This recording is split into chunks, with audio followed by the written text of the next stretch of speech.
Kisah Uzair dalam Islam. Uzair adalah seorang tokoh mulia yang disebut dalam Al-Quran pada surah Al-Baqarah ayat 259.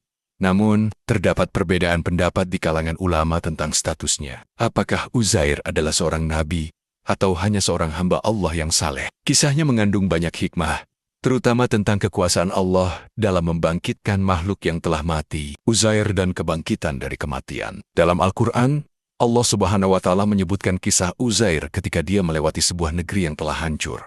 Uzair merasa takjub dan bertanya dalam hatinya, bagaimana Allah menghidupkan kembali negeri ini setelah kehancurannya?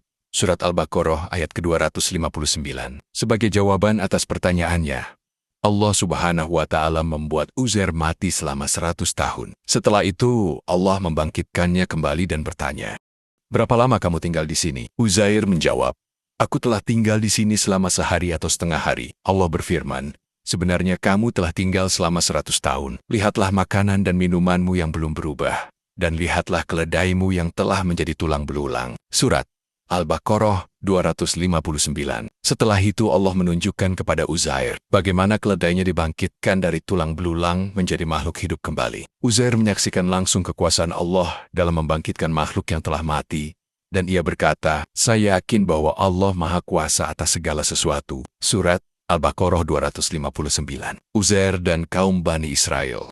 Setelah Uzair dibangkitkan, dia kembali ke kaumnya yang sudah berubah setelah 100 tahun. Kaumnya sulit percaya bahwa Uzair adalah orang yang sama yang pernah hidup di antara mereka. Namun, sebagian dari mereka meyakini keutamaan Uzair karena ilmunya yang mendalam tentang Taurat.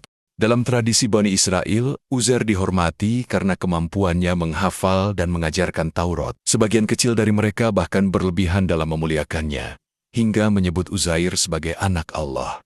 Keyakinan ini disalahkan oleh Al-Quran. Orang-orang Yahudi berkata, Uzair adalah anak Allah. Surat At-Taubah 30.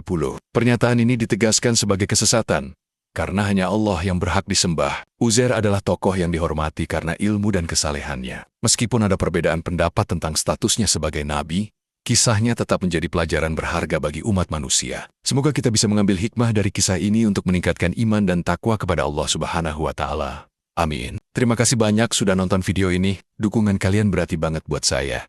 Jangan lupa like, komen, dan subscribe supaya kalian gak ketinggalan konten berikutnya. Sampai jumpa di video selanjutnya, dan semoga harimu menyenangkan.